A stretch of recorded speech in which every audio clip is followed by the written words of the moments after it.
Parlons livre maintenant avec ce livre tout à fait original. C'est un livre guide, on va dire, des maisons des illustres. C'est marqué dessus en même temps, c'est le ministère de la Culture qui l'édite. Bonjour Anne. Bonjour Thibault, bonjour Julien. Un livre tout à fait atypique qui commence page 110 directement. On ouvre et on tombe sur cette carte.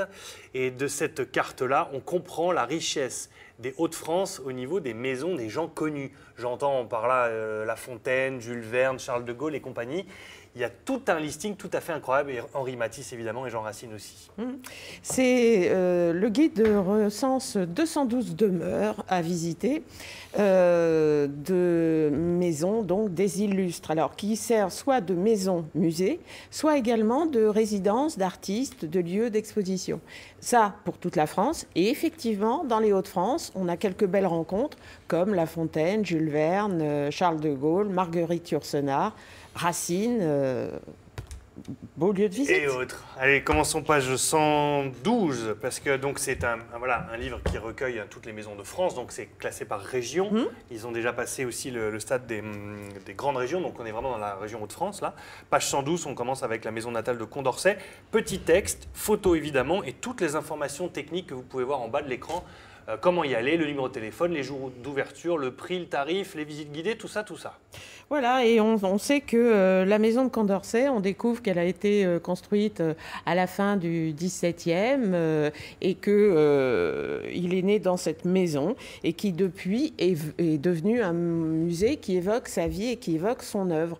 C'est ça d'ailleurs l'intérêt de ces maisons, c'est-à-dire qu'on a tenté de garder à chaque fois l'esprit, l'ambiance de l'époque et pour retrouver vraiment les conditions de vie de l'époque et comment l'écrivain ou la personne célèbre était dans sa maison. La Fontaine, page d'après 113, lui c'est un magnifique hôtel particulier, c'est un tout autre registre de vie là. C'est un tout autre registre de vie. La Fontaine, la maison a été construite en 1559, il la vendra en 1756 et c'est en 1876 que la maison va devenir un musée. Et depuis on a fait des rénovations et tout, mais à chaque fois on a gardé par exemple chez La Fontaine les plafonds à la française et le sol aussi, il y a des tomates qui sont d'origine.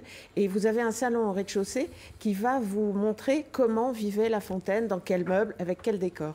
C'est un livre qu'il faut toujours avoir en poche parce que quel que soit l'endroit où on se trouve, on a quelque chose à visiter. Là, on se déplace un petit peu vers Bohain, en Vermandois, dans le nord de Saint-Quentin, pour aller rencontrer cette petite maison familiale d'Henri Matisse. Oui, alors ça c'est une maison, parce que Matisse est né au Cateau-Cambrésis, voilà, et c'est un petit peu après sa naissance, ses parents vont aller à Bohain-en-Vermandois. Ils ont une grainerie et un magasin de couleurs.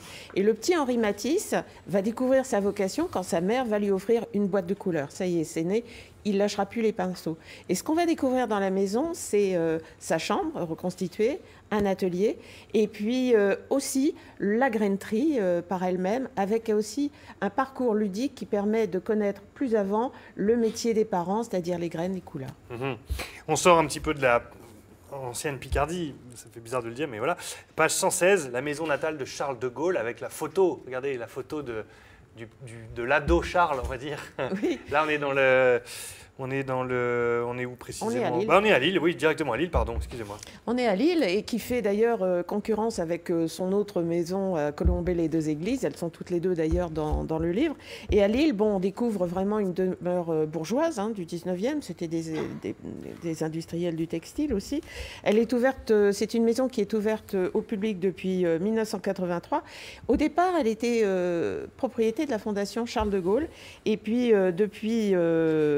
elle est à présent maintenant gérée par le département du Nord.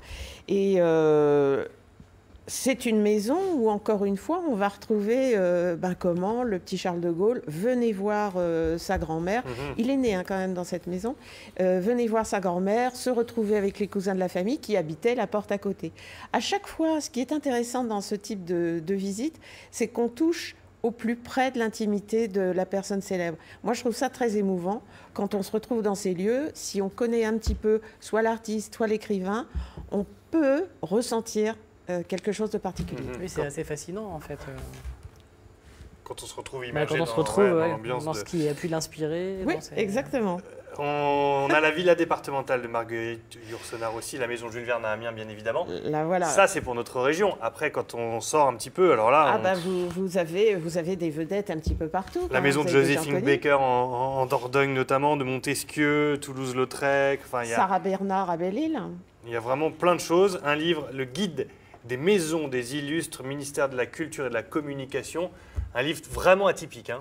C'est atypique. Moi, je trouve ça passionnant. Ça complète bien, si on connaît un petit peu ces auteurs ou ces peintres ou ces sculpteurs, ça complète bien la connaissance qu'on peut avoir. Et c'est une manière différente d'accéder à leur univers. Très bien. Merci beaucoup pour toutes ces informations, Anne, et cette envie de découvrir les livres que vous nous proposez chaque semaine.